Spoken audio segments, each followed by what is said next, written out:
Donc ce matin c'est le départ pour les montagnes, Utakashi, Gangotri, des sources du Gange, du Mont Gomukh. Donc je pars avec un Américain que j'ai rencontré ici, qui vit à Paris d'ailleurs, qui est photojournaliste. Et on va faire la route ensemble puisque voilà, on est à la saison des pluies, c'est quand même plus rassurant d'être à deux plutôt que tout seul, avec chacun sa moto.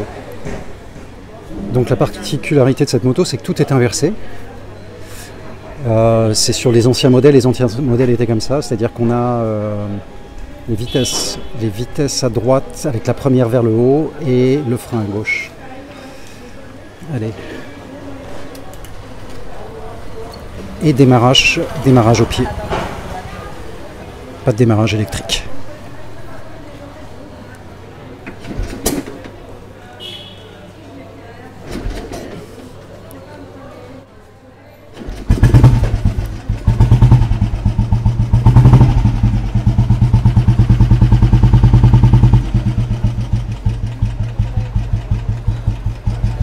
Et avec ce bruit typique de ces motos, ces anciennes motos. Donc voilà, c'est chouette de reprendre la route. Et surtout la route des montagnes qui est si magnifique.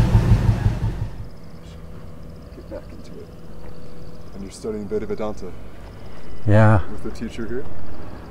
With the teacher, or is it more self?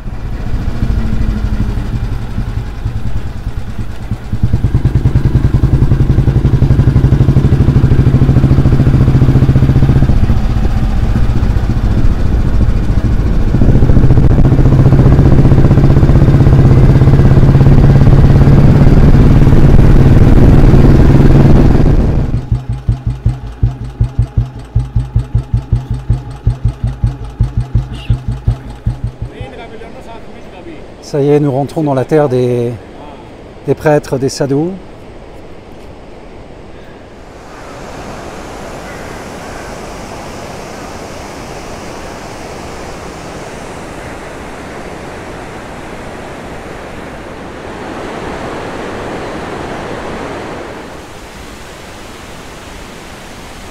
Donc première nuit dans ce village qui est réputé pour ses sources chaudes. C'est même tellement chaud que moi j'ai eu du mal à m'y mettre. Mais là vraiment voilà, on est dans un village typique de l'Himalaya avec le temple tout en haut du village, bordé par les montagnes et le Gange en contrebas.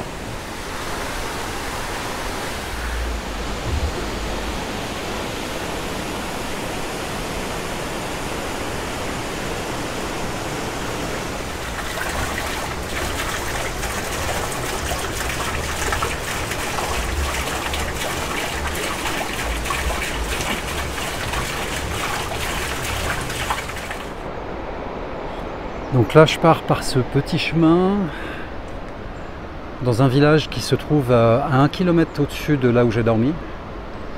Et apparemment il semble assez typique et assez beau. Il y a des cèdres déodars multicentenaires.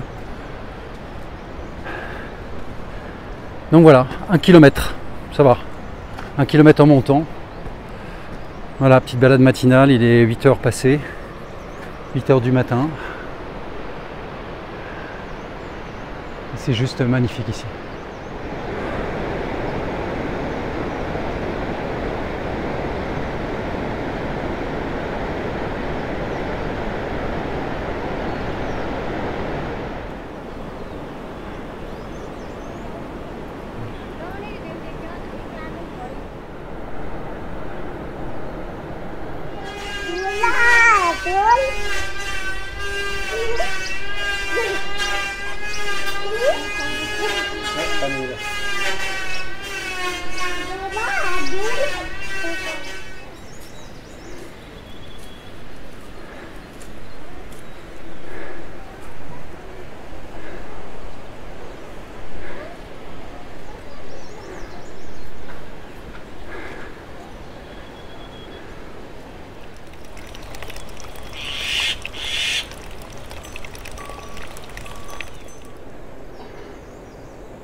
Donc ça, ce sont les cèdres déodars, et là, il y en a un qui est... je ne sais pas combien il peut avoir d'années, mais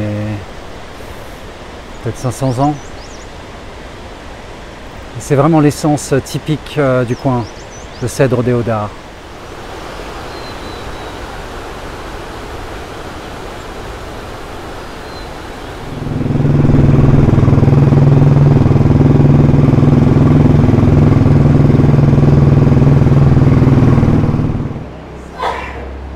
Petite pause chai avant de rejoindre Gangotri qui a maintenant 30 km. Je me rapproche.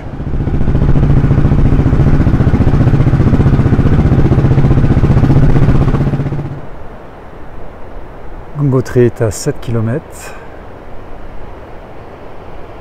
Là en bas on a vraiment les gorges, on voit même plus le Gange mais il est là, on l'entend. Puis ces magnifiques cascades tout au long de la route.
Donc voilà l'expérience himalayenne.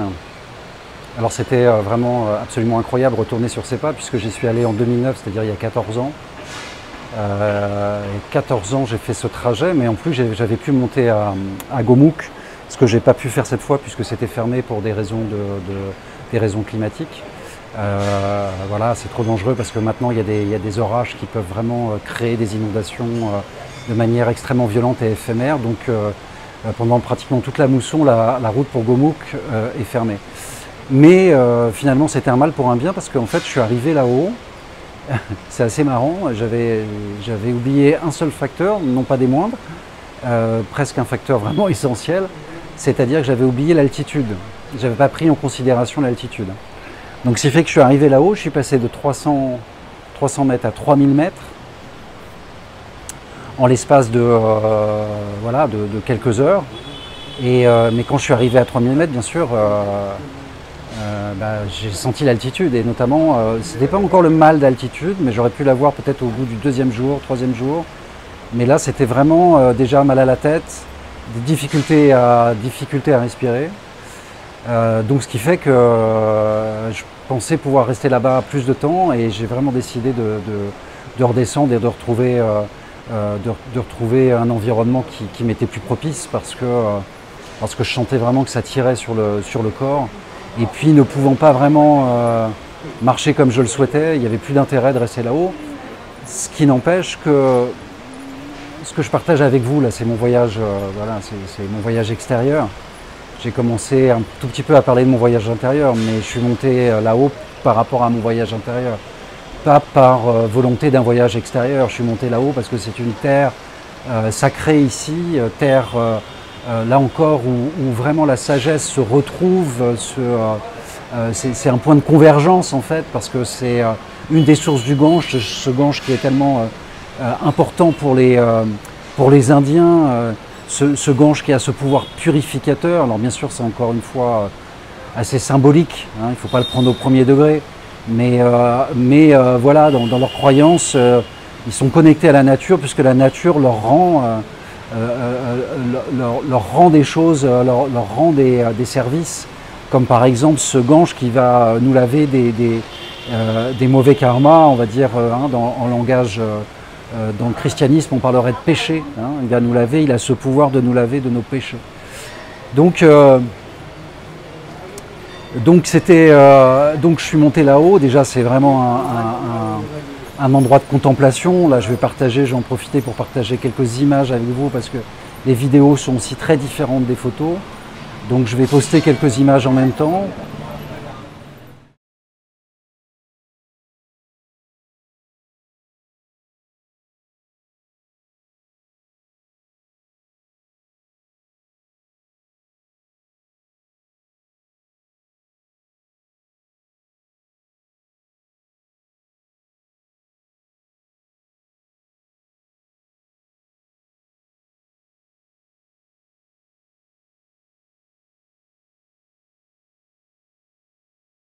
Et puis aussi, voilà, lieu de contemplation, mais aussi lieu où, comme je vous l'ai dit, converge cette sagesse ancestrale, cette sagesse universelle, cette sagesse millénaire, converge là-haut, comme par exemple avec ce Swami qui est très très connu en Inde, qui s'appelle Swami Tapovan Maharaj. Il est très connu parce que c'est le Swami des montagnes.